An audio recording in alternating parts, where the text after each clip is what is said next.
नमस्कार, दीप न्यूजमध्ये आपलं हार्दिक स्वागत। सुरुवातीला एक नजर आजच्या ठळक घडामोडींवर। ज्येष्ठ अभिनेते रवी पटवर्धन यांचं वृद्धापकाळानं निधन। जिल्हा शल्य चिकित्सकांच्या निवासाचा प्रश्न कायम, निवासस्थानचं कुलूप तोडण्याचा निर्णय। 12 डिसेंबर रोजी राष्ट्रीय लोक अदालतचं आयोजन। महाराष्ट्र प्रदूषण नियंत्रण मंडळाच्या मुंबई येथील पथकाकडून लोटेतील कारखान्यांची तपासणी, कारखानदारांमध्ये खळबळ। आणि जिल्ह्यात काल 22 जणांना कोरोनाची लागण, 9 जणांची कोरोनावर मात। आता पाहूया सविस्तर वृत्त। ज्येष्ठ अभिनेते रवी पटवर्धन यांचं वृद्धापकाळानं निधन झालं असून ते 84 वर्षांचे होते। ठाण्यातील राहत्या घरात त्यांनी अखेरचा श्वास घेतला। रवी पटवर्धन यांनी अनेक मराठी नाटकं, चित्रपट आणि मालिकांमध्ये काम केलंय। अगोबाई सासूबाई ही रवी पटवर्धन यांची शेवटची मालिका ठरली। 1944 मध्ये वयाच्या अवघ्या 6व्या वर्षी रवी पटवर्धन यांनी एका नाट्य महोत्सवातील बालनाट्यात काम केलं होतं। या नाट्य महोत्सवाचे अध्यक्ष हे बालगंधर्व होते, तर आचार्य अत्रे हे स्वागताध्यक्ष होते। आरण्यक हे नाटक रवी पटवर्धन यांनी पहिल्यांदा 1974 मध्ये रत्नाकर मतकरींबरोबर केलं। यामध्ये त्यांनी धृतराष्ट्राची भूमिका साकारली होती। त्यांनी अगदी वयाच्या 82व्या वर्षातही या नाटकात तीच धृतराष्ट्राची भूमिका करत होते। सध्या ते झी मराठीवरील अगोबाई सासूबाई या मालिकेतील सोहमच्या आजोबांची भूमिका साकारत होते। फार कमी वेळातच रवी पटवर्धन यांनी साकारलेल्या या मालिकेतील आजोबांच्या भूमिकेनं प्रेक्षकांच्या मनात स्थान मिळवलं होतं। लाडावलेल्या सोहमला धाकात ठेवणारे आजोबा आणि नातवाला सोम्या कोंबडीच्या असं म्हणणारे दत्तात्रय बंडोपंत कुलकर्णी या भूमिकेतील रवी पटवर्धन यांच्यावर अख्ख्या महाराष्ट्रानं भरभरून प्रेम केलं। तत्कालीन जिल्हा शल्य चिकित्सकांनी कुलपाची किल्ली न दिल्याने नवनियुक्त शल्य चिकित्सकांच्या निवासाचा प्रश्न कायम आहे। शल्य चिकित्सकांनी याबाबत सार्वजनिक बांधकाम विभाग आणि जिल्हाधिकाऱ्यांना पत्र दिलंय। 2 महिने होऊन गेले तरी सरकारी निवासस्थानाची किल्ली न मिळाल्याने निवासस्थानचं कुलूप तोडण्याचा निर्णय झाल्याचं समजतंय। तत्कालीन शल्य चिकित्सक डॉक्टर अशोक बोल्डे यांची सोलापूरला विनंती बदली होऊन 2 महिने झाले तरी त्यांनी निवासस्थान सोडलेलं नाही। रुग्णालय प्रशासनानं वारंवार सूचना देऊनही त्यांनी बंगल्याची किल्ली न दिल्याने नवीन शल्य चिकित्सक डॉक्टर संगमित्रा फुले यांच्यासमोर पेच निर्माण झालाय। बोल्डे यांची बदली सोलापूरला झाल्यानंतर 5 ऑक्टोबरला त्यांना कार्यमुक्त केलं। मात्र 2 महिने झाले तरी अद्याप त्यांनी शासकीय निवासस्थान सोडलेलं नाही। निवासस्थानाची किल्ली त्यांच्याकडे असल्याने विद्यमान शल्य चिकित्सकांना बंगल्यापासून वंचित राहावं लागलंय। जिल्हा विधी सेवा प्राधिकरणतर्फे रत्नागिरी येथील जिल्हा न्यायालय आणि जिल्ह्यातील सर्व तालुका न्यायालय येथे 12 डिसेंबर 2020 रोजी सकाळी 10:30 वाजता राष्ट्रीय लोक अदालतचं आयोजन करण्यात आलंय। या राष्ट्रीय लोक अदालतीच्या न्यायालयात प्रलंबित प्रकरणांमध्ये न्यायिक निर्णय मोठ्या संख्येने घेण्याची संधी पक्षकारांना उपलब्ध करून देण्यात आली आहे। लोक अदालत आयोजित करण्यामागचा उद्देश मोठ्या प्रमाणावर प्रलंबित प्रकरणं तसेच न्यायालयात दाखल न झालेली वाद प्रकरणं किंवा महत्त्वाची प्रकरणं लोक अदालत सारख्या यंत्रणेच्या माध्यमातून त्वरित निकाली काढून त्यांचं निवारण करण्यात येणार आहे। महाराष्ट्र प्रदूषण नियंत्रण मंडळाच्या मुंबई येथील अधिकाऱ्यांनी लोटे औद्योगिक वसाहतीला अचानक भेट देऊन तेथील मोठ्या रासायनिक कारखान्यांची तपासणी केल्याने रासायनिक कारखानदारांमध्ये खळबळ उडाली आहे। काल संध्याकाळपासून सुरू झालेल्या या तपासणी दरम्यान या पथकानं नेमकी काय तपासणी केली हे मात्र समजू शकलेलं नाही। लोटे औद्योगिक वसाहतीतील रासायनिक सांडपाण्यामुळे या परिसरात मोठ्या प्रमाणात जलप्रदूषण होत असल्याच्या तक्रारी महाराष्ट्र प्रदूषण नियंत्रण मंडळाकडे येत आहेत। या तक्रारी सुरू असतानाच महामार्गावरील आवाशी फाटा येथे रस्त्यालगत वाहणाऱ्या नाल्यात घातक रसायने ओतताना 2 टँकर चालकांना रंगेहात पकडण्यात आलं। या टँकर चालकांनी दिलेल्या माहितीनुसार ते घातक रसायन वनवीड आणि योजना इंडस्ट्री या रासायनिक कारखान्यांचं असल्याचं स्पष्ट झालं। या पार्श्वभूमीवर मुंबई येथील अधिकाऱ्यांच्या पथकांनी लोटे येथे येऊन पथकांनी येथील Gharda, Excel, Pushkar, Supriya life science, Viniti, USV, Kansai Nerolac तसेच सांडपाण्यावर प्रक्रिया करणाऱ्या सामुदायिक सांडपाणी प्रक्रिया प्रकल्पाची तपासणी केली। जिल्ह्यात काल 22 जणांचा कोरोना अहवाल पॉझिटिव्ह आला असल्याने जिल्ह्यातील कोरोना बाधितांची संख्या आता 8,886 इतकी झाली आहे। काल 9 जणांनी कोरोनावर मात केली असल्याने त्यांना रुग्णालयातून डिस्चार्ज देण्यात आला आहे। जिल्ह्यात आतापर्यंत कोरोनाला हरवणाऱ्यांची संख्या 8,360 इतकी झाली आहे। काल आढळून आलेल्या रुग्णांमध्ये RT-PCR टेस्टच्या अहवालानुसार रत्नागिरी 5, दापोली 4, खेड 1, गुहागर 3, चिपळूण 2 तर संगमेश्वर येथील एकाचा समावेश आहे। तर अँटीजेन टेस्टच्या अहवालानुसार रत्नागिरी 1, दापोली 2, चिपळूण 2 तसेच संगमेश्वर येथील एका रुग्णाचा समावेश आहे। येत्या मे महिन्यापर्यंत हिंदू हृदय सम्राट बाळासाहेब ठाकरे नागपूर मुंबई समृद्धी महामार्गाचं काम शिर्डीपर्यंत पूर्ण होणार असून त्यानंतर येणाऱ्या वर्षात मुंबईपर्यंत हा मार्ग वाहतुकीसाठी सुरू होणार असल्याची ग्वाही मुख्यमंत्री उद्धव ठाकरे यांनी दिली। अमरावती जिल्ह्यातील नांदगाव खंडेश्वर तालुक्यात असलेल्या शिवणी सरलापूर येथे समृद्धी महामार्गाचं पाहणी केल्यानंतर त्यांनी ही माहिती दिली।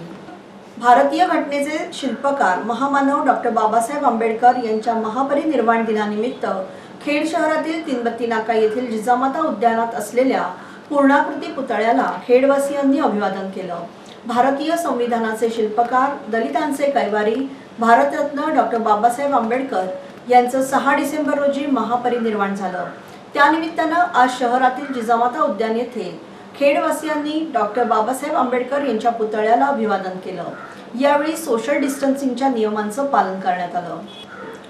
चिपळूण तालुक्यातील कळंबस्ते गुरवाडी येथे 20 वर्षांपूर्वी रेल्वेच्या पटरीवर साकव बांधण्यात आला होता। आता त्याची दुरावस्था झाल्याने त्या साकवाची वेल्डिंग करून दुरुस्ती करण्याचं काम सध्या सुरू आहे। याबाबत कोकण रेल्वे अन्याय निवारण समितीचे अध्यक्ष शौकतभाई मुकादम यांनी आवाज उठवला होता। याची दखल घेऊन कोकण रेल्वे RRM शेंडे यांनी गुरुवारी सायंकाळी 4 वाजता कळंबस्ते पुलाची पाहणी केली आणि अधिकाऱ्यांना योग्य त्या सूचना दिल्या।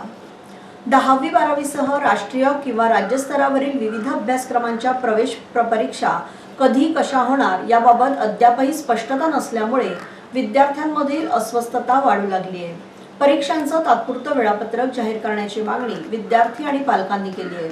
10वी 12वी सह अभियांत्रिकी वैद्यकीय अभ्यासक्रमाच्या राष्ट्रीय आणि राज्यस्तरावरील प्रवेश परीक्षांची वेळापत्रकं दरवर्षी साधारणपणे डिसेंबरपर्यंत जाहीर होतात। यंदा अद्यापही कोणत्याही परीक्षांबाबत स्पष्टता नाही। जनसुविधा 2019-20 अंतर्गत 15 लाख रुपये मंजूर झालेल्या चोरवणे जुगाई मंदिर रस्ता मजबूतीकरण आणि डांबरीकरण कामाचं भूमिपूजन आमदार डॉक्टर राजनजी साळवी यांच्या उपस्थितीत करण्यात आलं। या प्रसंगी उपजिल्हा प्रमुख जगदीश राजापकर, विधानसभा क्षेत्रप्रमुख जया माने, महिला बालकल्याण सभापती रजनीताई चिंगळे, उपतालुका प्रमुख शेखर कोलते, सुमित वागदरे, गाव प्रमुख मंदार कात्रे, शाखा प्रमुख मांडवकर विजय कांबळे, माजी विभाग प्रमुख सदा कांबळे, माजी सरपंच बसवंडकर, युवा सेना युवा अधिकारी राकेश परशुराम, ग्रामसेविका नेवरेकर मॅडम आणि मान्यवर उपस्थित होते। कोरोनामुळे IT सह काही मोठ्या कंपन्यांमधील बहुतांशी कर्मचारी वर्क फ्रॉम होमला कंटाळले आहेत। अशा कर्मचाऱ्यांना निसर्गाच्या सानिध्यात काम करण्याची सुविधा महाराष्ट्र पर्यटन विकास महामंडळामार्फत उपलब्ध करून देण्यात येणार आहे। MTDC मार्फत वर्क फ्रॉम नेचर ही संकल्पना राबवण्यात येणार आहे। तर पर्यटकांना लग्न सोहळे, pre wedding photoshoot, reception photoshoot करण्याची सुविधाही उपलब्ध करून देण्यात येणार आहे। रत्नागिरीमधील गणपतीपुळे, हरिहरेश्वर या ठिकाणी ही सुविधा उपलब्ध करून देण्यात येणार आहे।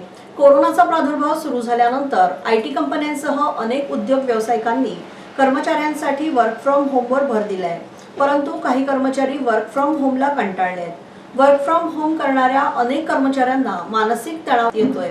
यासाठी MTDCने ही सुविधा उपलब्ध करून दिली आहे। गावडे आंबेरे बिर्जेवाडी खारलँड बंधाऱ्यावरील वाढत्या खड्ड्यांमुळे दुचाकीस्वारांना त्यावरून ये-जा करणं अधिक धोकादायक झालंय।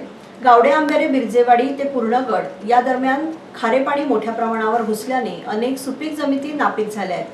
खासगी सार्वजनिक विहिरींचं पाणी मचूळ झालंय।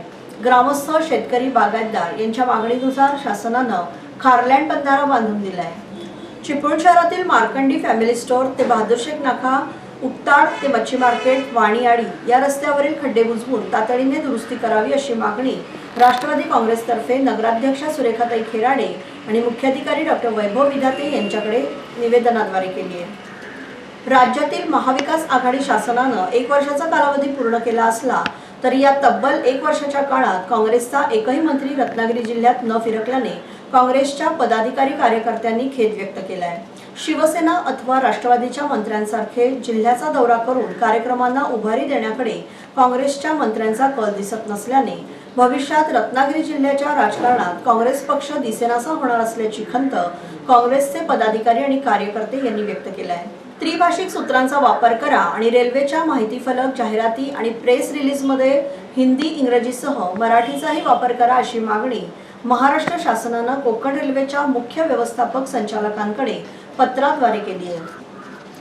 5वी शिष्यवृत्ती परीक्षेत ग्रामीण भागातून गुणवत्ता यादीत आलेल्या करजी कुणबीवाडी जिल्हा परिषद शाळेतील 2 विद्यार्थ्यांचा खेड तालुका कुणबी कर्मचारी संघाच्या वतीने सत्कार करण्यात आला।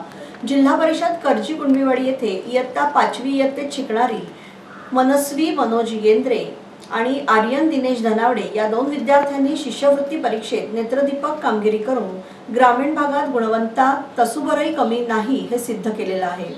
शहरी विभागातील शाळांमध्ये शिकणारे विद्यार्थी शिष्यवृत्ती परीक्षेत सर्रास गुणवत्ता यादीत येत असतात, मात्र यावेळी करजीसारख्या दुर्गम भागातील जिल्हा परिषद शाळेत शिकणाऱ्या या 2 विद्यार्थ्यांनी गुणवत्ता यादीला गवसणी घालून हम भी कुछ कम नहीं हे दाखवून दिलं।